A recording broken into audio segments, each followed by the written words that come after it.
إن الحمد لله نحمده ونستعينه ونستغفره ونعوذ بالله من شرور أنفسنا ومن سيئات أعمالنا من يهده الله فلا مضل له ومن يضلل فلا هادي له وأشهد أن لا إله إلا الله وحده لا شريك له وأشهد أن محمدا عبده ورسوله أما بعد يا أيها الناس اتقوا ربكم الذي خلقكم من نفس واحدة وخلق منها زوجها وبث منهما رجالا كثيرا ونساء واتقوا الله الذي تساءلون به والأرحام إن الله كان عليكم رقيبا يا أيها الذين آمنوا اتقوا الله حق تقاته ولا تموتن إلا وأنتم مسلمون يا أيها الذين آمنوا اتقوا الله وقولوا قولا سديدا يصلح لكم أعمالكم ويغفر لكم ذنوبكم ومن يطع الله ورسوله فقد فاز فوزا عظيما رب اشرح لي صدري ويسر لي امري واحلل عقدة من لساني يفقهوا قولي ربي زدني علما وقال رسول الله صلى الله عليه وسلم ان اصدق الحديث كتاب الله واحسن الهدي هدي محمد صلى الله عليه وسلم وشر الامور محدثاتها وكل محدثة بدعة وكل بدعة ضلالة وكل ضلالة في النار. கண்ணியத்திற்கும் மரியாதைக்கும் உரிய எல்லாம் உள்ள அல்லாஹ்வின் நல்லடியார்களே, அன்பிற்குரிய சகோதர சகோதரிகளே, புகழனைக்கும் நம்மை படைத்து பரிபாலித்துக் கொண்டிருக்கும் எல்லாம் வல்ல ஏக இறைவன் ரப்புல் ஆலமீன் அல்லாஹ் ஒருவனுக்கே குறித்தார்கள். அல்லாஹ்வின் அன்பும் அவனது அளவிலா கருணையும் நம் உயிரினும் மேலான உத்தம தூதர் முஹம்மது நபி ஸல்லல்லாஹு அலைஹி வஸல்லம் அன்னவர்கள் மீதும் அல்லாஹுடைய தூதர் அன்னவர்கள் வழிகாட்டிய அடிப்படையில் தங்களுடைய வாழ்க்கை அமைத்து வாழ்ந்து மறைந்த தோழர்கள் தோழியர்கள் தற்காலத்தில் வாழ்ந்து கொண்டிருக்கும் முஃமின்களான முஸ்லிம்களான ஆண்கள் பெண்கள் நம் அனைவரின் மீதும் அல்லாஹ்வின் அன்பும் அவனது அளவிலா கருணையும் என்றென்றும் நின்று இல்லாமட்டுமா. எல்லாம் அல்ல அல்லாஹ்வின் நல்லடியார்களே, அல்லாஹ் ரப்புல் ஆலமீன் இந்த பிரம்மாண்டமான பேருலகத்தை படைத்து இந்த உலகத்தில் மிக சிறந்த படைப்பாக மனிதர்களாகிய நம்மை படைத்துள்ளான். மனிதர்களை படைத்துள்ள இறைவன் இந்த உலகத்தில் மனிதர்களாகிய நாம் நம்முடைய வாழ்வியலை எப்படி அமைத்துக் கொள்ள வேண்டும் என்பதை நமக்கு கற்றுத்தருவதற்காக அல்லாஹ் ரப்புல் ஆலமீன் தனது வேதமான திருமறை குர்ஆனையும் அந்த வேதத்திற்கு விளக்கமாக வந்த நபிகள் பெருமானார் ஸல்லல்லாஹு அலைஹி வஸல்லம் அவர்களுடைய வழிகாட்டுதல்களையும் நமக்கு வழங்கியிருக்கின்றார்.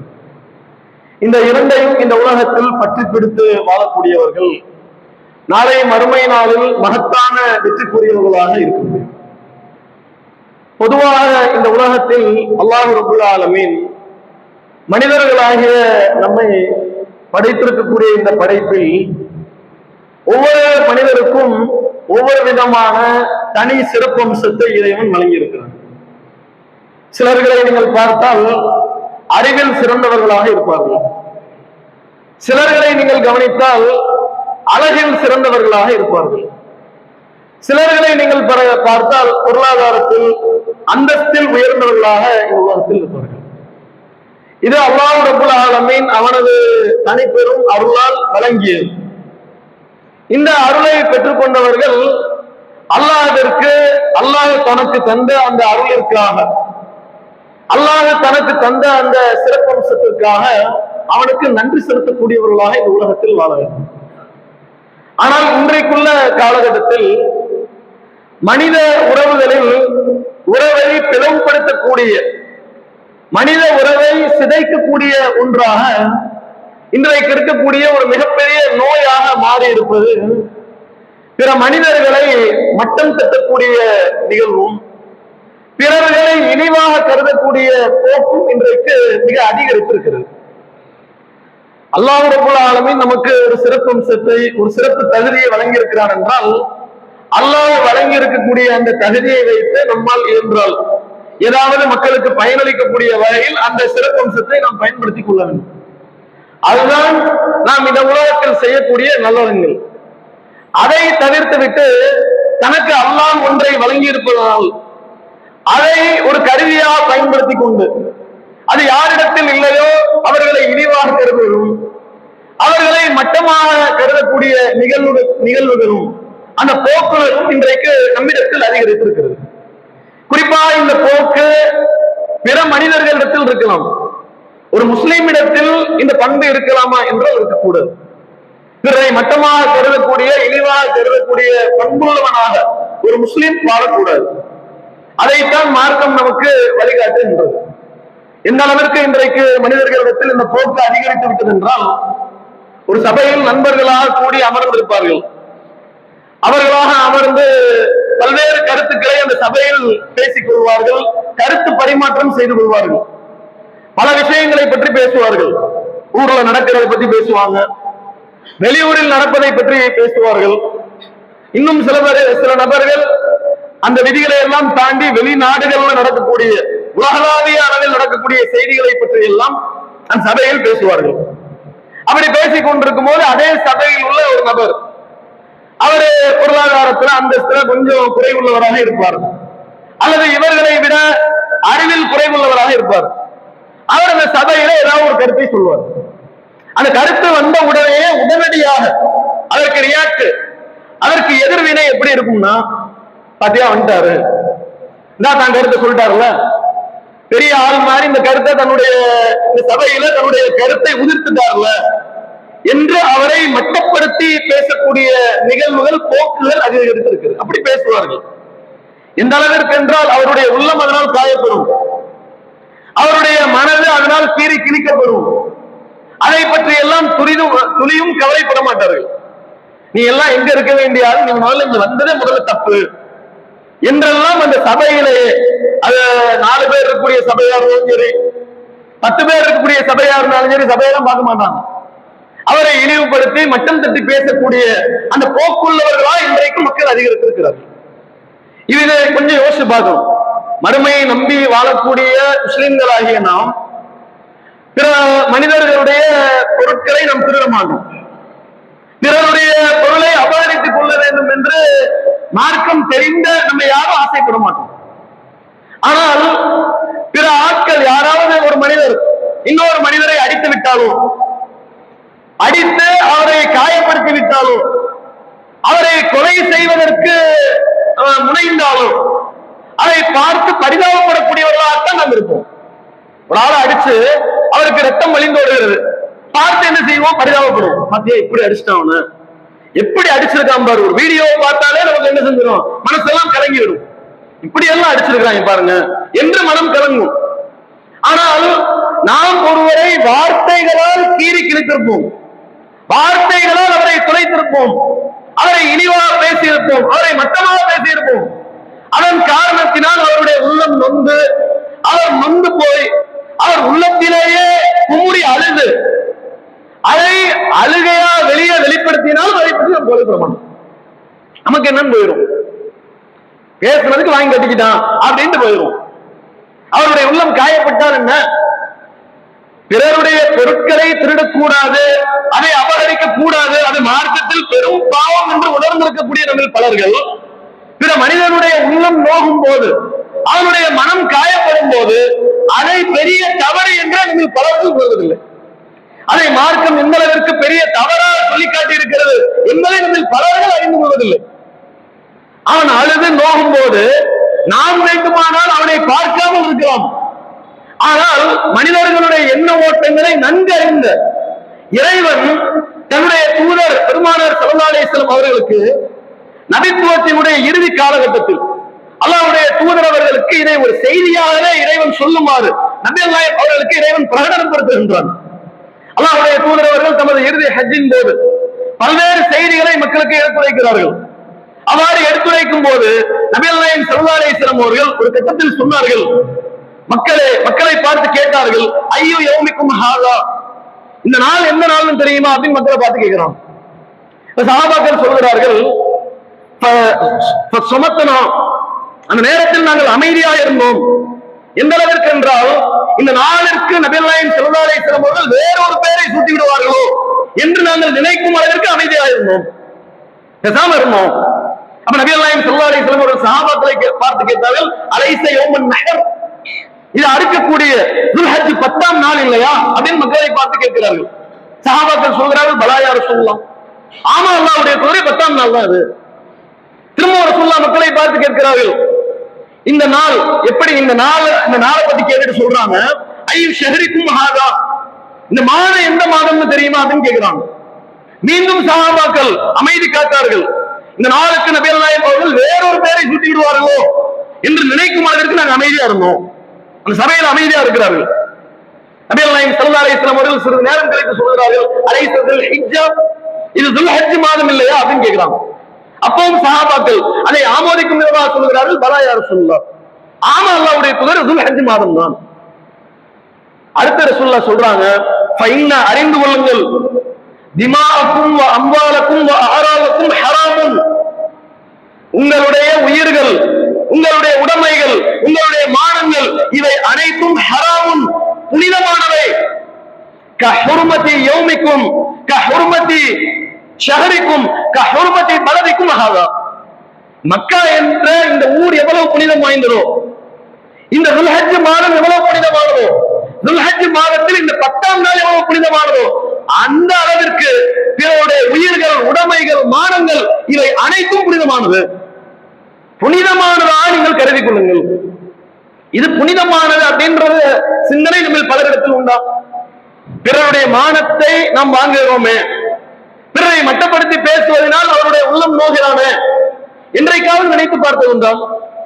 நமக்கு அல்லாஹ் அறிவை தந்திருக்கிறான், நமக்கு அல்லாஹ் அழகை தந்திருக்கிறான், சில விஷயங்களில் கூடுதலான தகுதிகளை அல்லாஹ் நமக்கு வழங்கி இருக்கிறான் என்றால், அல்லாஹ் வழங்கி இருக்கக்கூடிய அந்த சிறப்பம்சத்திற்காக அல்லாஹ்விற்கு நன்றி செலுத்தக்கூடிய பண்புள்ளவர்களாக நாம் இருக்க வேண்டும். அதைத்தான் அல்லாஹ்விடத்தில் எதிர்பார்க்கின்றான். அல்லாஹ் ரப்பல் ஆலமீன் திருமறை குர்ஆனில் ஏராளமான வரலாற்று செய்திகளை சொல்லி காட்டுகின்றான். நபி சுலைமான் அலைஹிஸ்ஸலாம் அவர்களை பற்றி திருக்குர்ஆனில் குறிப்பிடுகின்றான். சுலைமான் நபி அவர்கள் எப்படிப்பட்ட சிறந்த பல்வேறு சிறப்பம்சங்களை பெற்றிருந்தார்கள். ஆட்சி அதிகாரத்தை சுலைமான் நபி அவர்கள் பெற்றிருந்தார்கள். அதோடு சேர்த்து நபித்துவத்தை, தூதுத்துவத்தை அல்லாஹ் ரப்பல் ஆலமீன் சுலைமான் நபி அவர்களுக்கு வழங்கியிருந்தான். இப்படிப்பட்ட பல்வேறு தகுதிகளை பெற்றிருந்த, சிறப்புகளை பெற்றிருந்த சுலைமான் நபி அவர்கள் தன்னுடைய படைபலத்தோடு உலா வருகிறார்கள். அப்படி வந்து கொண்டிருக்கும் போது ஒரு எறும்பு புற்றை கடந்து போறாங்க சுலைமான் நபி அவங்க. அந்த எறும்பு புற்று வந்தோன எறும்பு பேசுகிறது. அந்த புற்றில் இருந்து ஒரு எறும்பு பேசுகிறது. அந்த எறும்பு சொல்லுது, யா ஐயுஹன் நம்ல், தன்னுடைய எறும்பு கூட்டத்துக்கு அந்த எறும்பு பேசுது. எறும்பு கூட்டத்திட்ட ஒரு எறும்பு மட்டும் பேசுது, யா ஐயுஹன் நம்ல், எறும்பு கூட்டமே, உதுகுலு மசாக்கினக்கும், உங்களுடைய வசிப்பிடங்களுக்குள், புற்றுகளுக்குள் நீங்க நுழைஞ்சு போய்க்கோங்க. ஏன் தெரியுமா? லா யஹ்திமன்னக்கும் சுலைமான் வ ஜுனூதுஹு வ ஹும் லா யஷ்குரூன், சுலைமானும் அவருடைய படையினரும் வந்து கொண்டிருக்கிறார்கள். அறியாத விதத்தில் அவர்கள் உங்களை மிதித்துவிடக் கூடும். அதனால உங்களுடைய புற்றுகளுக்குள்ள போய் நுழைஞ்சுக்கங்க அப்படின்னு ஒரு எறும்பு மட்டும் பேசு. சுலைமான் நபி அவர்களுக்கு உயிரினங்கள் பேசக்கூடிய மொழி கற்றுத்தரப்பட்டிருந்தது. பறவைகள் பேசக்கூடிய பாஷை கற்றுத்தரப்பட்டிருந்தது. காற்றை சுலைமான் நபி அவர்களுக்கு அல்லாஹ் வசப்படுத்தி கொடுத்திருந்தான். பல்வேறு தனி சிறப்புகளை அல்லாஹ் வழங்கியிருந்தான் சுலைமான் நபி அவர்களுக்கு. இப்படி எறும்பு பேசணும்னு சுலைமான் நபி அவர்கள் அது பேசுறதை கேட்டு சுலைமான் நபி அவர்கள் புன்னகைத்தார்கள். புன்னகைத்து விட்டு சுலைமான் நபி அவர்கள் அல்லாஹ்விடத்தில் கையேந்தினார்கள், ரப்பி, என்னுடைய இறைவா, அவுஸிஅனி அன் அஷ்குர நிஅமத்தக அல்லதி அன்அம்த அலைய வ அலா வாலிதைய, என் மீதும் என்னுடைய பெற்றோர் மீதும் இறைவா நீ ஏராளமான அருட்கொடைகளை புரிந்திருக்கிறாய். அந்த அருட்கொடைகளுக்கெல்லாம் நாங்கள் நன்றி செலுத்துவதற்கு நீ திருத்திக் கொள்ளக்கூடிய நல்லறங்கள் என்று இருக்குமே, அந்த நற்செயல்களை எல்லாம் நாங்கள் மேற்கொள்வதற்கும் இறைவா எங்களுக்கு உதவி செய்வாயாக.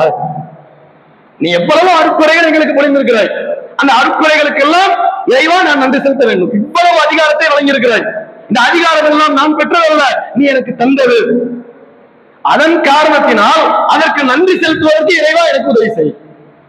அதன் காரணத்தினால் நீ திருப்தி கொள்ளக்கூடிய நல்லறங்கள் இருக்குமே, அமல்கள் இருக்குமே, அந்த அமல்களை நான் மேற்கொள்வதற்கு இறைவா எனக்கு உதவி செய். வஅத்கில்னி, இன்னும் கேட்டார், வஅத்கில்னி பிரஹ்மதிக ஃபீ இபாதிக ஸாலிஹீன், இறைவா உனது அருளால் உனது நல்லடியார்களில் என்னையும் சேர்த்தருள் அப்படின்னு கேட்டான். பணிந்து பேசினார்கள், பணிவு காட்டினார்கள் சுலைமான் நபி அவர்கள். பலர்கிட்ட பணிவுன்ற பண்பே கிடையாது. நம்மள பலர்கிட்ட ஏதாவது ஒரு சிறப்பு தகுதி நமக்கு வந்துருச்சுன்னா போகணும், என்னை விட்டா ஆளே கிடையாது, என்னை விட்டா வேற எதுவுமே கிடையாது, நான் தான் எல்லாமே. யாராவது ஒரு சபையில அவரோடு ஒரு ஆள் வந்து நின்றா போதும், நீ எல்லாம் ஒரு ஆளா முதல்ல என்று கேட்கக்கூடிய மனநிலை பக்குவம் நம்ம இடத்தில் அதிகரித்து விட்டது, அந்த மனோபாவம் அதிகரித்து விட்டது. அப்படி செய்யலாமா? ஒரு முஃமின் அப்படிப்பட்ட பண்புள்ளவராக இருக்கலாமா? முதல்ல இந்த பண்பு முதல்ல சரியானதா? யாரிடத்தில் இது போன்ற பண்பு வருகிறதோ அவர்கிட்ட இன்னொரு பண்பு இருக்கிறது என்று அர்த்தம். யார் ஒருவர் தன்னை விட பிறரை இழிவாக கருதுவாரோ, தன்னை விட பிறரை லேசாக நினைப்பாரோ, அல்லது மற்றவரை விட தன்னை உயர்ந்தவராக கருதுவாரோ அவரிடத்தில் தற்பெருமை நுழைந்து விட்டது என்று அர்த்தம். பெருமை வந்துருச்சுன்னு அர்த்தம். பெருமை இருக்கலாமா? முதல்ல ஒரு மூமின்ட்ட இருக்க வேண்டிய பண்பா பெருமை என்பது. பெருமை பற்றி மார்க்கம் எவ்வளவு கடினமான எச்சரிக்கைகள் எல்லாம் நமக்கு வழங்கி இருக்கிறது. அல்லாஹ் ரப்பல் ஆலமீன் திருமறை குர்ஆனில் குறிப்பிடுகிறான், வலவுல் கிப்ரியாவு ஃபிஸ் ஸமாவாதி வல் அர்த், வானங்கள் என்னும் பூமியினுடைய அனைத்து பெருமைகளும் அல்லாஹ்விற்கே உரியது. உனக்கு சொந்தமானதா? முதல்ல நீ உனக்குரியவனா? நீயா உனக்குரியவன் கிடையாது. நீயா வந்துட்டியா? நான் தானே உன்னை உருவாக்கினேன். உன்னுடைய பொருளாதாரம், உன்னுடைய அழகு, அந்தஸ்து, இவைகள் எல்லாம் நீயா ஏற்படுத்தி கொண்டதா? இவை அனைத்தும் நான் உனக்கு தந்தது. அதனாலதான் அல்லாஹ் எப்படி சொல்றானா, அனைத்து பெருமைகளும் எனக்குரியது. வானங்கள் என்னும் பூமியினுடைய அனைத்து பெருமைகளும் எனக்கு சொந்தமானது. நபி ஸல்லல்லாஹு அலைஹி வஸல்லம் அவர்கள் கடினமான எச்சரிக்கைகளை சொன்னார்கள், பெருமை குறித்து கடினமாக சொன்னார்கள். ரசூலுல்லாஹ் சொல்றாங்க, அல்லாஹ் சொல்வதாக சொன்னார்கள், அல் இஸ்ஸு இஸாருஹு, கண்ணியம் என்பது எனது மேலாடை, மேல போட்டிருக்க ஆடை மாதிரி. வல் கிப்ரியாவு ரிதாவுஹு, பெருமை என்பது எனது கீழாடை. சொல்லிவிட்டு அல்லாஹ் சொல்வதா நபிகள் நாயகம் அவர்கள் சொன்னார்கள், ஃபமை யுனாஸிஉனி, இந்த ரெண்டில் ஏதாவது ஒன்றில் யார் என்னோடு மோதுகின்றாரோ ஃபகத் அஸப்துஹு, அவரை நான் மறுமையில் வேதனை செய்வேன். பெருமை உள்ளத்தில் வரலாமா? முதல்ல மட்டம் தட்டுற பண்பு எப்ப வரும்னா, பெருமை வந்தது மட்டம் தட்டுற பண்பு உள்ள மேல்படியாளர் நுழைஞ்சிட்டாங்க அப்படின்னா ஆட்டோமேட்டிக்கா வெளியில வார்த்தைகள் வேற மாதிரி போயிடும். அது மாதிரி நிலைகளைத்தான் இன்றைக்கு பல நேரங்கள்ல நம்ம கையாளும். டீக்கடை பெஞ்சில இருந்து, பள்ளிவாசல்கள்ல இருந்து, வீடுகள்ல இருந்து, எல்லா இடங்கள்லயுமே பிறரை மட்டப்படுத்தக்கூடிய பண்பு என்பது ரொம்ப அதிகரித்திருக்கிறது. நபிகள் நாயகம் ஸல்லல்லாஹு அலைஹி வஸல்லம் அவர்கள் இன்னும் சொன்னார்கள், லா யதுகுலுன் நாரு அஹதுன் ஃபீ கல்பிஹி மிஸ்கால ஹப்பத்தி ஹர்தலின் மின் ஈமான், யாருடைய உள்ளத்தில் கடுகளவிற்கு ஈமான் இருக்கிறதோ, ரொம்ப கொஞ்சோடு ஈமான் இருக்கிறதோ, இறை நம்பிக்கை இருக்கிறதோ, அவர் நரகத்திற்கு நுழையவே மாட்டார். கொஞ்சோடு ஈமான் இருந்தால் நம்ம நரகத்துக்கு போக மாட்டோம். அடுத்து சொன்னார்கள், வலா யதுகுலுல் ஜன்னah மன் கான ஃபீ கல்பிஹி மிஸ்கால ஹப்பத்தி ஹர்தலின் மின் கிப்ர், யாருடைய உள்ளத்தில் கடுகளவிற்கு பெருமை இருக்கிறதோ அவர் சொர்க்கத்திற்குள் நுழையவே இயலாது. கொஞ்சோன்னு லேசா நம்முடைய உள்ளத்தில் பெருமை ஒட்டி இருந்தாலும் சொர்க்கத்திற்கு போகக்கூடிய பாக்கியத்தை நாம் இழப்போம் என்றால் யோசித்து பார்க்க வேண்டும். நாம் சிந்தித்து பார்க்க வேண்டிய நேரம் இது. நிறைய அமல்ல ஈடுபட்டிருக்கும். வணக்க வழிபாடுகளை நம்மை விட யாரும் செய்து விட முடியாது. குர்ஆன் ஓதுலாம் ரொம்ப ஈடுபாடா இருப்பார்கள். ஆனா பார்த்தா யாராவது வந்துட்டாங்கன்னா தன்னோடு அப்படி ஓவர்டேக் பண்ற மாதிரி வந்துட்டாங்க, அவர் கொடுக்காரு. எப்படியாவது அவர்களை இழிவாக்கிறது, அவரை மட்டப்படுத்தி பேசக்கூடிய அந்த நிலையில் உருவாகி விடுகின்றது. நபிகள் நாயகம் ஸல்லல்லாஹு அலைஹி வஸல்லம் அவர்கள் கடுமையா எச்சரித்தார்கள். எந்த அளவுக்கு சொன்னாங்கன்னா, ஒரு ஹதீஸ்ல ரசூலுல்லாஹ் சொல்றாங்க, லா யதுகுலுல் ஜன்னah மன் கான ஃபீ கல்பிஹி மிஸ்காலு ஸர்ரத்தின் மின் கிப்ர், யாருடைய உள்ளத்தில் ரொம்ப கொஞ்சோன அணு அளவு பெருமை வந்து விட்டதோ சொர்க்கத்துக்குள்ள நுழையவே முடியாது அப்படிங்கிறாங்க ரசூலுல்லாஹ். இப்படி சொன்னோன அந்த சபையில இருந்து ஒரு மனிதர் எஞ்சி கேட்கிறார், அல்லாஹ்வுடைய தூதரே, இன்னர் ரஜுல், ஒரு அடியான், யுஹிப்பு அன் யகூன ஸௌபுஹு ஹஸன், அழகான ஆடை அணிய வேண்டும் என்று விரும்புகிறார். வனாலுஹு ஹஸன், அழகாக செருப்பணிந்து கொள்ள வேண்டும் என்று விரும்புகிறார். இதெல்லாம் பெருமையில சேருமா அப்படின்னு கேட்கிறார். உடனே நபிகள் நாயகம் அவர்கள் சொன்னார்கள், இன்னல்லாஹ் ஜமீல், அல்லாஹ் அழகானவன், யுஹிப்புல் ஜமால், அழகே விரும்புகிறான். நம்ம அழகா சட்டை போட்டுக்கிறதோ, அழகா செருப்பு போட்டுக்கிறதோ, நீட்டா இருக்கணும்னு நினைக்கிறோம். மார்க் அடிப்பதில் எந்த தப்பும் இல்லை. எது தப்பு தெரியுமா? கிபர் என்பதற்கு நபிகள் நாயகம் அவர்கள் டெபினேஷன் கொடுத்தாங்க. அல் கிபுரு, பெருமை எதுவென்றால் பத்தரு ஹக், உண்மையை சத்தியத்தை ஏற்றுக்கொள்ள மறுப்பதுதான் கிபுரு. ஒரு ஆள் உண்மையை சொல்றாரு, அதென்ன நீ சொல்றது, அதான் ஏத்துக்க போ, இதுதான் கிபுரு. மக்களை இழிவாக மட்டமாக கருதுவது, இதுதான் கிபுரு. இது யாருடைய உள்ளத்தில் வந்து விட்டதோ சொர்க்கத்துக்கே போக முடியாது நபிகள் நாயகம் அவர்கள் எச்சரிக்கிறார்கள் என்றால் எவ்வளவு மோசமான பண்பு. ஒரு முஸ்லீம் இடத்தில் இந்த பண்பு இருக்கலாமா? அடுத்த ஆளை இழிவாக கருதுவது, மட்டமாக கருதுவது, தனக்கு ஒரு விஷயத்தை எல்லாம் கொடுத்துறான்றதுக்காண்டி பொருளாதாரத்தை அதிக அளவுல கொடுத்துருப்பான் சில பேருக்கு. அடுத்து பொருளாதாரத்தில் ரொம்ப கீழ்நிலையில இருப்பாங்க, அவன் பாக்குறதுக்கு ஒரு ஆளா அப்படின்னு திரும்பிடுவாங்க. சில பேர் பாப்பீங்க, குறிப்பாக கடந்த காலங்கள்ல சில ஆலிம்கள் என்ன பண்ணுவாங்கன்னா, சலாம் சொன்னா பதில் சொல்ல மாட்டாங்க. நீங்க பார்த்திருப்பீங்க, நம்ம ஊர்ல அப்படி இருக்கான்னு தெரியல. சில ஊர்கள்ல ஆலிம்களுக்கு போய் அஸ்ஸலாமு அலைக்கும் சொன்னோம்னா பதில் சலாம் சொல்ல மாட்டாங்க, தலையை இப்படி ஆட்டுவாங்க. சலாம் சொன்னா வலைக்கும் சலாம்ல பதில் சொல்லணும். நீ என்ன சலாம் சொல்றது, நான் என்ன உனக்கு பதில் சொல்றது, நீ எல்லாம் ஒரு ஆளா? அலைக்கும் சலாம்னு சொல்லாம தலையை எப்படி ஆட்டுவாங்க. தலையை ஆட்டுறதா அதுக்கு பதில். சலாம் சொன்னா பதில் சொல்லணும். சலாம் சொன்னா பதில் சலாம் சொன்னா 30 நன்மையில கிடைக்கும். அது வேணும். சலாம் சொன்னா நீ எல்லாம் என் முன்னாடி என்று சலாம் சொன்னது நீ ஒரு ஆளா என்றெல்லாம் நினைப்பாரு. அப்படிப்பட்ட காலகட்டம் எல்லாம் இருந்து அப்படி நினைக்கலாமா முதல்ல? அப்படி இழிவாக கருதலாமா முதல்ல? எந்த அளவிற்கு ஒரு முஸ்லீம் இன்னொரு முஸ்லீமோடு தொடர்புள்ளவர் என்பதை நபிகள் நாயகம் அவர்கள் நமக்கு விவரித்து சொல்கிறார்கள். அல்லாஹ்வுடைய தூதர்கள் சொல்கிறார்கள், அல் முஸ்லிமு அகுல் முஸ்லிம், ஒரு முஸ்லீம் மற்றொரு முஸ்லீமிற்கு சகோதரன். லா யظلمு, சகோதரன் மற்றொரு சகோதரனுக்கு அநீதி இழைக்க மாட்டான். வலா யஹ்துலுஹு, அவனுக்கு துரோகம் இழைக்க மாட்டான். வலா யஹ்திருஹு, அவனை கேவலமா இழிவா கருத மாட்டான். சொல்லிவிட்டு நபிகள் நாயகம் அவர்கள் சொன்னார்கள், அத்தக்வா ஹாஹுனா, இறையச்சம் என்பது இங்கே இருக்கிறது. நெஞ்ச காட்டி சொல்றாங்க. நீங்க வெளியில செய்யற காரியத்தை வச்சுலாம் இறையச்சம் நல்லா முடிவு பண்ண மாட்டோம். இறையச்சம் இங்கே இருக்கு அப்படின்னு நெஞ்சை சுட்டி காட்டி நபிகள் நாயகம் அவர்கள் சொல்லிவிட்டு சொன்னார்கள், ஒரு மனிதன் பாவம் செய்யக்கூடியவன் என்பதற்கு போதுமான சான்று என்ன தெரியுமா? முஸ்லிம், தனது இன்னொரு முஸ்லிமை இழிவாக கேவலமாக மட்டமாக கருதுவதே இவன் பாவம் செய்கிறான் என்பதற்கு போதுமான சான்று. அவ்வளவுதான், முடிஞ்சு போச்சு. அடுத்தால கேவலமா நினைச்சாலே இவன் பாவம் செய்யணும். அடுத்தால ஒரு முஸ்லீம் இன்னொரு முஸ்லீம் பார்த்து இதெல்லாம் ஒரு ஆளா அப்படின்னு நினைச்சா நம்ம பாவம் செஞ்சோம், பாவம் செய்கிறோம் என்று அர்த்தம். இந்த அளவிற்கு கடினமான வார்த்தை நபிகள் நாயகம் அவர்கள் பயன்படுத்தி சொல்கிறார்கள் என்றால் எந்த அளவிற்கு இதிலிருந்து தூரமாக நாம் இருக்க வேண்டும், இந்த பண்பை விட்டு விலகி இருக்க வேண்டும். நாளை மறுமை நாளில் நாம் செய்த வணக்க வழிபாடுகள், தொழுகைகள், நோன்புகள், ஜக்காத்துகள் அத்தனையும் இந்த செயல் பிடுங்கி தின்றுவிடும், எல்லாத்தையும் அழிச்சு கொண்டு போயிடும். அதை நாம் சிந்தித்து பார்க்க கடமைப்பட்டிருக்கிறோம். நபிகள் நாயகம் அவர்கள் கேட்டார்கள், மக்கள் இருக்கக்கூடிய சபையில் கேட்டார்கள், அல் முஃப்லிஸு அததரூன அல் முஃப்லிஸ், யார் முஃப்லிஸ், ஒன்றும் இல்லாதவன் யார் என்று தெரியுமா அப்படின்னு கேட்டாங்க ரசூலுல்லாஹ் சஹாபாக்களை பார்த்து.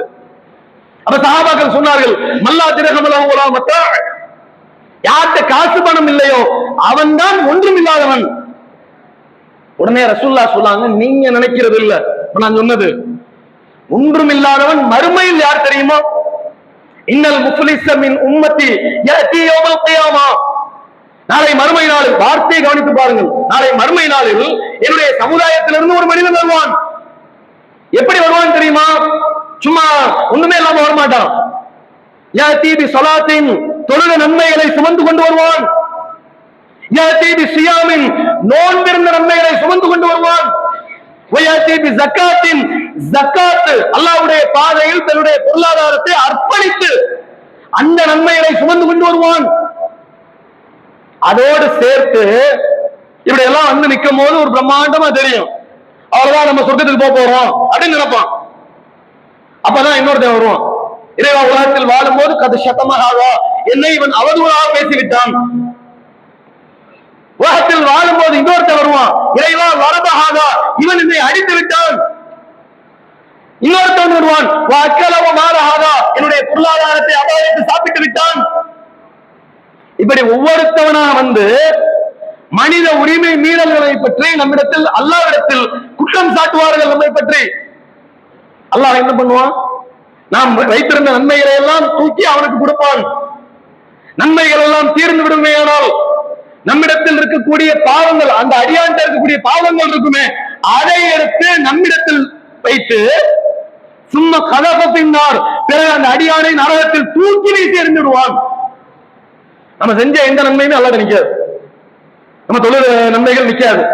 முஹா தொழுது இருப்போம், தஹஜ்ஜுத் தொழுது இருப்போம், குர்ஆன் ஓதி இருப்போம், தஸ்பீஹ் செஞ்சிருப்போம், ஏராளமான நல்லறங்கள் செஞ்சிருப்போம். எதுவும் அல்லாஹ் எடுத்து பேசாது. எது பேசும்? பிறருக்கு நாம் செய்த உரிமை மீறல்கள் அல்லாஹ் எடுத்து பேசும். அதற்கு எதிராக அல்லாஹ் கடும் நடவடிக்கை எடுப்பான். பிறருடைய மானங்கள் விஷயத்தில் நாம் விளையாண்டோமே ஆனால் கடுமையான நாளை மறுமை நாளில் நம்முடைய நன்மைகள் அனைத்தையும் அதை சீரழித்து விடும், அது பாதித்து விடும். அந்த எண்ணத்தோடு இந்த உலகத்தில் நம்ம வளரணும். ஒரு ஆள்கிட்ட பேசுறோம்னா அந்த எண்ணத்தோடு பேசும். அதனால ரொம்ப அழகா குர்ஆன்ல சொல்லி காட்டுறாங்க, குல் இபாதி, என்னுடைய அடியார்களுக்கு நபியை நீங்கள் சொல்லுங்கள், யகூலுல்லதி ஹிய அஹ்ஸன், அழகிய வார்த்தைகளை அவர்கள் பேசுமாறு என்னுடைய அடியார்களுக்கு நபியை நீங்க சொல்லுங்க. ஒரே வார்த்தை பேசுனா அவர்கள் பேசுங்க. நபிகள் நாயகம் இன்னொரு ஹதீஸ்ல சொன்னாங்க, மன் கான யுமினு பில்லாஹி வல் யௌமில் ஆகிர், அல்லாஹ்வையும் மறுமை நாளையும் யார் நம்பிக்கை கொண்டிருக்கிறாரோ அப்படிப்பட்டவர் ஃபல்யகுல் கைரன், பேசினால் நல்லதே பேசட்டும், அவுலி யஸ்முத், அப்படி பேச முடியலையா வாயை மூடிக்கொண்டு சும்மா இருக்கட்டும் அப்படின்றாங்க. பேசினா நல்லது பேசுங்க, இல்ல அப்படிலாம் வராது, எனக்கு வாயை திறந்தா சரியா வராது, வாயை பத்தி பேசாம இருந்தது, இதான் அர்த்தம் இருக்கு. வாயை மூடிக்கொண்டு சும்மா இருங்க அப்படின்னு நபிகள் சொல்கிறார்கள். அப்ப இதையெல்லாம் கவனத்தில் கொண்டு மட்டம் தட்டுறது, இழிவாக கருதுவது அப்படிங்கிறது நம்முடைய வணக்க வழிபாடுகளை அளித்துவிடும். அல்லாஹ்வுடைய பண்புகளில் ஒன்றான பெருமையில் கை வைத்தவர்களாக நாம் ஆகிவிடுவோம். இப்படிப்பட்ட பல தீமைகளை கொண்டதுதான் பிறரை இழிவாக கருதுவது, மட்டமாக கருதுவது என்பதெல்லாம். இதை கவனத்தில் கொண்டு இந்த பண்பு நம்மிடத்தில் இருக்குமே ஆனால் நம்முடைய இந்த உலக வாழ்க்கையில் நாம் செய்த நல்லறங்கள் அனைத்தையும் வீணாக்கி நாளை மறுமை நாளில் நம்மை நரகத்திற்கு கொண்டு போய் தள்ளிவிடும். நபி ஸல்லல்லாஹு அலைஹி வஸல்லம் காலத்தில் வாழ்ந்த எத்தனையோ வரலாற்று சம்பவங்கள் இருக்கு நமக்கு முன்னுதாரணம். ரசூலுல்லாஹ் காலத்துல மக்களால் மதிக்கப்படாத நிலையில் இருந்தவர்கள் அல்லாஹ்விடத்தில் உயர்ந்த அந்தஸ்தை பெற்றார்கள். ரசூலுல்லாஹ் காலத்துல ஒரு மனிதர் பார்க்க அழகற்றவராக இருந்தார். யாரும் அவர்கிட்ட சரியா பேசிக்கிற மாட்டாங்க, அவர்கிட்ட உறவாடி இருக்க மாட்டாங்க. அந்த மாதிரி ஒரு மனிதர், அவருக்கு பெண் தருவதற்கு கூட மக்கள் யோசித்தார்கள். நபி ஸல்லல்லாஹு அலைஹி வஸல்லம் அவர்கள் ஒரு வீட்டிற்கு வாண்டடா போய் அவருக்கு பெண் பேசி அவருக்கு திருமணம் முடித்து வைத்தார்கள். ஆரம்பத்தில் அந்த பெற்றோர்களுக்கு அவருக்கு திருமணம் முடித்து கொடுப்பதற்கு விருப்பமே இல்லை. அந்த பெண் தானா முன் வந்து அல்லாஹ்வுடைய தூதர் அவர்கள் பெண் கேட்டு வருகிறார்கள், ஒரு மனிதருக்கு என்னை திருமணம் முடித்துக் கொள்ள சொல்லி, நீங்க எப்படி மறுக்கலாம் என்று சொல்லி அந்த பெண்ணே வாண்டடா வந்து அந்த நபரை திருமணம் முடித்துக் கொள்கிறார். அப்படிப்பட்ட மக்கள் மத்தியில ரொம்ப லேசான கருதப்பட்ட ஒரு நபர் அவர். பிற்காலத்துல ரசூல் ஸல்லல்லாஹு அலைஹி வஸல்லம் அவருடைய காலத்துல ஒரு போர் நடைபெறுகிறது. இந்த போர்ல அவர் பங்கேற்கிறார். திருமணம் எல்லாம் முடிந்து நன்றாக வாழ்கிறார். அந்த போர்ல பங்கேற்கிறார். பங்கேற்று அந்த போர்ல ஷஹீத் ஆயிரும். நபி ஸல்லல்லாஹு அலைஹி வஸல்லம் அவர்கள் மக்களை பார்த்து, சஹாபாக்களை பார்த்து கேட்கிறாங்க, ஹல் தஃபிதுன, யாரையாவது நீங்க தொலைச்சு காணாம தேடுறீங்களா அப்படின்னு கேட்கிறாங்க சஹாபாக்கள். சஹாபாக்கள் சொல்றாங்க, இந்த மனிதரை காணல, ஒரு ஆள் பேரை சொல்லி இன்னும் ஆள்லாம் காணல அல்லாஹ்வுடைய தூதரே அப்படின்னு சொல்றாங்க. திரும்ப கொஞ்ச நேரம் கழிச்சு ரசூலுல்லாஹ் கேட்கிறாங்க, ஹல் தஃபிதுன, வேற யாரையாவது தேடுறீங்களா அப்படின்னு கேட்கிறாங்க. போர்ல யாரையாவது தொலைச்சிட்டீங்களா, சஹாபாக்கள் யாரும் மிஸ் ஆயிட்டாங்களா பாருங்க அப்படிங்கிறாங்க. திரும்ப சஹாபாக்கள் சொல்றாங்க, அல்லாஹ்வுடைய தூதரே இன்னும் சில பேரை காணோம், அவங்க நாங்க தேடுறோம். மூணாவது தடவை ரசூலுல்லாஹ் கேட்கிறாங்க, இப்ப யாரையா தேடுறீங்களா? ரசூலுல்லாஹ் சொல்றாங்க, சஹாபாக்கள் சொல்றாங்க, அல்லாஹ்வுடைய தூதர் எல்லாருமே கிடைச்சிட்டாங்க, போருக்கு யாரெல்லாம் எல்லாம் கிடைச்சாச்சு, அவங்களுடைய நிலை பற்றி எல்லாம் தெரிஞ்சாச்சு. அப்ப ரசூலுல்லாஹ் சொல்றாங்க, ஆனா அஸ்னிது ஜுலைபிப், ஜுலைபிப்பை நான் தேடுறேன். ஜுலைபிப் அப்படிங்கிறவரு மக்கள்ல ரொம்ப மக்களால் அருவருப்பாக பார்க்கப்பட்டவர். ஆள் அழகா இருக்க மாட்டார், ஆள் தோற்றத்துல பார்க்க லட்சமா இருக்க மாட்டார். அவருக்கு பெண் தர யாரும் முன் வரல. நபி ஸல்லல்லாஹு அலைஹி வஸல்லம் போய் தான் பேசி கல்யாணம் முடிச்சு வச்சாங்க. அப்ப கூட அந்த பெண் சொன்னாங்க, அந்த பெற்றோர்கிட்ட சொன்னாங்க, அல்லாஹ்வுடைய தூதர் பெண் கேட்டு வருகிறார்கள், அல்லாஹ்வுடைய தூதர் அவர்களிடத்தில் என்னை ஒப்படைத்து விடுங்கள், என்னை அவர்கள் வீணாக்க மாட்டார்கள் அப்படின்னு பெண் சொன்னாங்க. அப்படிப்பட்ட ஒரு நபர் இவர். இவரை தேடுறேன், நான் ஜுலைபிபை தேடுறேன் அப்படிங்கிறான்னு சொல்லுவோம். பார்த்தா அவரை தேடுங்க, இந்த போர்க்களத்துல எங்க இருக்கிறாருன்னு தேடுங்கன்னு பார்த்தா ஒரு இடத்துல பார்த்தா 7 நபர்களை ஷஹீதாக்கி விட்டு அவர்களுக்கு நடுவுல ஜுலைபிபும் ஷஹீதாகி கிடக்கிறார், இறந்து கிடக்கிறார். நபி ஸல்லல்லாஹு அலைஹி வஸல்லம் அவங்களோட தகவல் சொல்லப்படுகிறது, வர்றாங்க, ரசூலுல்லாஹ் அவங்க கையாலேயே ஜுலைபிபை தூக்குறாங்க. மக்களால் அருவருப்பாக கருதப்பட்டவர் ஜுலைபிப். தன்னுடைய கையாலேயே தூக்கி தன்னுடைய கையாலேயே அவரை அடக்கம் செய்கிறார்கள். பிற்காலத்துல ஜுலைபிப் அவர்களுடைய மனைவி இருக்கிறாங்கல்ல, அவர்களை பற்றி இந்த செய்தி அறிவிக்கூடிய அறிவிப்பாளர்கள் சொல்றாங்க, மக்களிலே அன்சாரிகளிலேயே அந்த பெண்மணி தான் அதிக வளமுடையவராக, அதிக அல்லாஹ்வுடைய பாதையில் தான தர்மம் செய்யக்கூடிய பெண்ணாக அந்த பெண் திகழ்ந்தார்கள். ஏன் தெரியுமா? அந்த பெண் சொன்னாங்கல்ல, என்னை அல்லாஹ்வுடைய தூதர் அவர்கள் வீணடிக்க மாட்டார்கள் சொன்னாங்கல்ல. நபி ஸல்லல்லாஹு அலைஹி வஸல்லம் ஜுலைபிபை அடக்கம் பண்ணிட்டு அல்லாஹ்வுக்கு துஆ செஞ்சாங்க. எப்படி கேட்டாங்க தெரியுமா? அல்லாஹும்ம சுப்ப அலைஹா சுப்பன், இறைவா உன்னுடைய அருளை இந்த பெண் மீது பொழி, அருள் மலையை இவருக்கு நன்மைகளை ஏற்படுத்தி கொடு. வலா தஜஅல் ஈஷஹா கதா வ கதா, இவருடைய வாழ்க்கையை நெருக்கடி கூடிய வாழ்க்கையை இவருடைய வாழ்க்கையை ஆக்கிறாங்க அப்படின்னு கேட்டாங்க. அல்லாஹ் பரக்கத் செய்தான். அந்த பெண்மணி தான தர்மத்தில் மூழ்கினார்கள். யோசிச்சு பாருங்க, யார மட்டமா கருதுறாங்களோ அல்லாஹ்வுடைய பார்வையில் ஒரு மிகப்பெரிய அந்தஸ்தை அடைந்தார்கள். அதெல்லாம் நம்ம கவனத்தில் கொண்டு முஃமின்கள்ட்ட இது போன்ற ஒரு போக்கு வந்துவிடக் கூடாது. நம்மிடத்தில் அப்படிப்பட்ட பண்பு இருந்தாலும் அதை யாரும் மட்டுமா நினைச்சோமோ இதுவா கருதினோமோ அவர்கிட்ட மன்னிப்பு தேடி அதிலிருந்து மீண்டு கொண்டோமே ஆனால் நாளை மறுமை வாழ்க்கை நமக்கு மகத்தானதாக இருக்கும். அப்படிப்பட்ட சிறந்த பண்பை வளர்த்துக் கொள்ளக்கூடிய நன்மக்களாக என்னையும் உங்களையும் அல்லாஹ் ஆக்கி அருள் புரிவானாக. வார்த்தைக்காக நான் இருக்கிறேன்.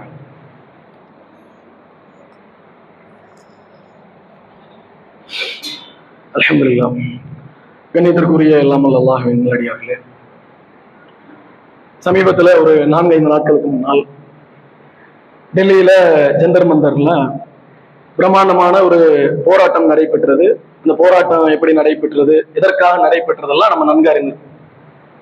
நீட் தேர்வுல வினாத்தாள் கசிந்ததை எடுத்து அதற்கு பொறுப்பேற்று அதற்குரிய அமைச்சர் விலகணும் அப்படிங்கிறத முன்னிறுத்தி மிகப்பெரிய அளவுல போராட்டம் இந்தியா முழுவதும் நடைபெற்றது. டெல்லியில ரொம்ப பெரிய அளவில் இந்த போராட்டம் நடைபெற்றது. இந்த போராட்டத்துல ஒரு வார காலத்திற்கும் மேலாக போராட்டக்காரர்கள் போராட்டத்தில் ஈடுபட்டிருந்தாங்க. அப்படி ஈடுபடும் போது அவர்களுக்கு உணவு, தண்ணீர் இப்படின்னு ஏராளமான உதவிகள் எல்லா தரப்பு மக்களும் அந்த உதவிகளை செய்தார்கள். போராட்டத்தில் ஈடுபட்டிருக்கிறாங்க, மாணவர்களா இருக்கிறாங்க, பாவம் அவங்க அப்படின்னு சொல்லி அவங்களுக்கு தண்ணி கொடுக்கறது, அவங்களுக்கு உணவு ஏற்பாடு செய்ய கொடுக்கிறது, இப்படி பல வேலைகள்ல பல நல்ல உதவிகள் புரிவதில் நிறைய மக்கள் ஈடுபட்டிருந்தாங்க. அதுல ஒரு ஆள், ஒரு முஸ்லீம் ஒருத்தவர், தாடி வச்சு தொப்பி போட்டு ஜுப்பா போட்டு ஒருத்தவர், ஜுனைத் அப்படிங்கிறவர், அவரும் இந்த உதவிகள்ல ஈடுபடுறாரு. அவர் ஈடுபட்டது ரொம்ப பெரிய அளவுல சமூக ஊடகங்கள்ல அவருடைய உதவி பேசப்பட்டது. ஒவ்வொரு நாளும் காலைல உணவு சமைத்து எல்லாருக்கும் உணவு கொடுத்து, சில நேரங்கள்ல ஸ்விக்கி, ஜொமேட்டோ போன்ற அது வழியாகவும் உணவுகளை வழங்கி அவர்களுக்கு பல்வேறு வகைகள் அவர் உதவி செய்தார். இந்த போராட்டத்தை முன்னின்று நடத்திய ஒருங்கிணைப்பாளர்கள் ஒருவரான அபிஜித் தீப்கே கூட என்ன பண்ணாருன்னா, இந்த செஞ்ச ஜுனைத பாராட்டி கட்டுப்பிடித்து அவர் காலிலே விழுந்த போட்டோக்கள் எல்லாம் சமூக ஊடகங்கள்ல ரொம்ப வைரலாக பரவி. இவர் இப்படி உதவி செஞ்சு இந்த போராட்டம் எல்லாம் முடிஞ்சிருச்சு. முடிஞ்சோன இப்போ ஒரு நாள் 2 நாளைக்கு முன்னாடி போராட்டம் நடத்தியவர்களுக்கு யார் போராட்டம் நடத்தினாங்களோ அவங்க மேல எந்த நடவடிக்கையும் எடுக்கக்கூடாதுன்றதையும் கோரிக்கையா வச்சாங்க. அந்த போராட்டத்துல இதுல என்ன பண்றாங்கன்னா, குறிவைத்து போராட்டத்தில் ஈடுபட்டவர்களை கைது பண்றாங்க. அதுல பெரும்பாலான கைது பண்ணவங்க யாருன்னா முஸ்லிம்களே கைது பண்றாங்க. அதுல ஜுனைதையும் தேடுறாங்க. இந்த உதவி செஞ்சார்ல அவரையும் தேடுறாங்க. அவங்க வீட்டுக்கு போய் அவங்க பெற்றோர்களை முதல்ல கைது செய்யறாங்க. எதுக்கு உதவி செஞ்சிருக்கா, உதவி செஞ்சதுக்கு போய் கைது செய்யறாங்க. அடுத்து அவரை கூப்பிட்டு வர்றாங்க, விசாரணைக்குன்னு வர்றாங்க. வந்தோன்னா அவர் கேட்கிறாரு, நீங்க அதிகாரிகள் தான் அப்படிங்கிறதுக்கு உண்டான ஐடி கார்டு எல்லாம் காட்டணுங்கிறார். அப்ப ஐடி கார்டு எல்லாம் காட்டணும்னு நான் வர்றேன் அப்படின்னு சம்மதிச்சு வர்றாரு. சம்மதிச்சு வர்றவருடைய கண்ணை கட்டி அவரை கூட்டு போய் இரவு முழுவதும் அவரை விசாரிச்சு பல கேள்விகள் கேட்டு, எங்க இருந்து உங்களுக்கு இந்த காசுலாம் வந்துச்சு ஒன்னு அவர் சொல்றாரு. மக்கள்கிட்ட போய் வீடு வீடா போய் இந்த போராட்டம் குறித்து எடுத்து சொல்லி அவங்கள்ட்ட காசு வாங்கினேன், அந்த பணத்தை வைத்துதான் இவர்களுக்கு உதவி செய்தேன், நன்கொடையா பெற்றுதான் உதவி செஞ்சேன். வெளிநாடுகள்ல இருந்து என்னமோ நமக்கு பணம் வர்ற மாதிரி அதை வச்சு நம்ம தாம் தூம் செலவு பண்ற மாதிரி எங்களுக்கு நினைப்பு. அந்த நினைப்புலயே அவரை விசாரிச்சிருக்காங்க. அவர் சொல்லிட்டாரு, அதெல்லாம் அப்படிலாம் ஒண்ணும் இல்ல, மக்கள்கிட்ட போய் டெல்லியில ஒவ்வொரு தெருவிலையா போய் வசூல் பண்ணவா அது அப்படின்னு சொல்லிட்டாரு. நைட்டு இப்படி அவரை கூட்டு போய் கண்ணை கட்டி விசாரிச்சிருக்காங்க. இன்னமும் பெரிய தீவிரவாத செயலில் ஈடுபட்ட ஒரு மாதிரி கண்ணை கட்டி விசாரிச்சவங்க அவரை கண்ணை கட்டியே தொலை தூரத்துல எங்கேயோ ஒரு இடத்துல கொண்டு போய் விட்டாங்க. அவரை கண்ணை கட்டி கொண்டு போய் இறக்கி விட்டாங்க, வண்டியில கொண்டு போய் இறக்கி விட்டாங்க. திறந்து பார்த்தா ஏதோ ஒரு காட்டுல இருக்காரு. எங்க இருக்காருன்னு தெரியல. உடனே அக்கம் பக்கத்துல உள்ளவங்கள்ட்ட போனை வாங்கி தன்னுடைய நண்பருக்கு போன் அடிச்சு அவர் நண்பர் கார்ல வர சொல்லி அந்த கார்ல போய் அதுக்கப்புறம் வீடு போய் சேர்ந்திருக்காரு. இத சமூக வலைதளங்கள்ல அவர் பேசி அழுது, ஒரு உதவி செஞ்சது தப்பா, நான் உதவி தானே செஞ்சேன் அப்படின்னு அழுது வீடியோ வெளியிடுறாரு. அப்ப எந்த அளவிற்கு கூமுட்டைகளாக முட்டாள்களாக செயல்படுகிறார்கள் பாருங்க. எப்படின்னா உதவி செய்தார்கள் அப்படின்னா ஒருத்தர் உதவி செய்யறான், நீங்க செய்ய வேண்டிய வேலையை அவன் பாக்குறான். நீங்க தான் தண்ணி கொடுத்துருக்கணும், அரசாங்கம் தான் உதவி பண்ணிருக்கணும், ஆனா உதவி செய்யல. சமூக ஆர்வலர்கள் என்று பலரும் உதவி செய்தார்கள், ஜுனைதும் உதவி செய்தார். ஜுனைது செய்த உதவியை முஸ்லிம் என்பதற்காக அவரை போட்டு பாடாப்படுத்தி, அவருடைய உறவினர்களை பாடாப்படுத்தி, எங்க இருந்து ஒரு காசு வந்துச்சு அப்படிலாம் மிரட்டி பல்வேறு வகைகள் அவரை சித்திரவை செய்து நடுக்காட்டுல கொண்டு போய் விட்டிருக்கிறார்கள் என்றால் எப்படிப்பட்ட இழிவான குணம் உள்ளவர்கள் இவர்கள் அப்படிங்கிறத மக்கள் புரிந்து கொள்ள வேண்டும். இதெல்லாம் நம்முடைய எந்த செயல்பாடுகளையும், இது போன்ற பூச்சாண்டிகள், இது போன்ற செயல்பாடுகளினால் முஸ்லீம்கள் செய்யக்கூடிய எந்த நல்லறங்களும் இந்த உலகத்தில் நின்று விடாது என்பதை ஒரு தகவலாக சொல்லிக் கொண்டு நிறைவு செய்கிறேன். வாக்குறுதி அஸ்ஸலாமு அலைக்கும் வரஹ்மத்துல்லாஹி.